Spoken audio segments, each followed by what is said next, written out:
Shabbat Shalom. Last time we recorded, we were talking about Hanukkah, and tonight actually, as we record, we are going to light the first light of Hanukkah tonight.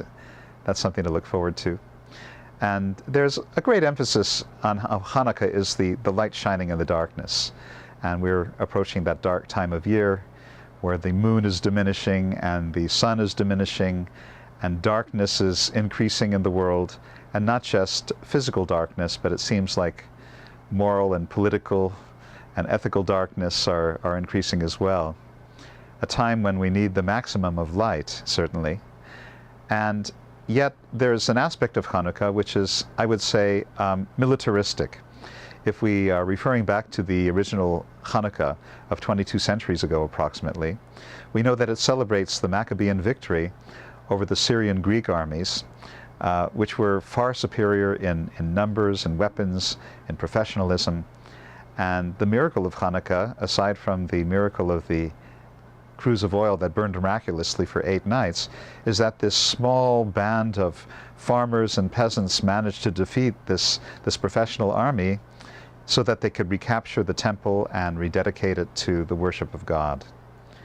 So the victory of the Maccabees was something that stood militarism in, I would say, high estimation in the eyes of the Jewish people in the succeeding generations, all the way down to Roman times, when in the year 70 there was a rebellion against the Roman Empire, which was unsuccessful. But that military spirit seemed to prevail even for another couple of generations, because there was another rebellion against Rome in the year 132, the Bar Kokhba revolt, which was initially successful, but eventually was bloodily and catastrophically put down by the Roman army, and which resulted in 19 centuries of exile, right down to modern times, when the State of Israel was founded in 1948. So the reaction against these two revolts by the rabbis was horror, actually, at the military approach to life. And so in the succeeding centuries, those 19 centuries of exile, basically we became a pacifist people, turning the other cheek over and over again to all kinds of oppression and persecution. And down through the centuries, that might have actually ensured our survival. But we learned, I think, a very bitter lesson about the limits of turning the other cheek during the Holocaust, when we basically went peacefully into the gas chambers and lost 6 million of our number, including 1.5 million children during the Second World War. So another reaction has set in place, the reaction that really the Jewish people must take its fate in its hands. It must stand against oppression.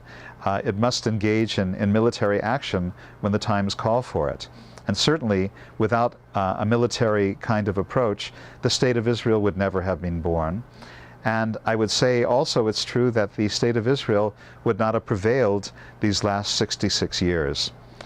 And so I would say that there is a martial spirit, certainly, in the State of Israel.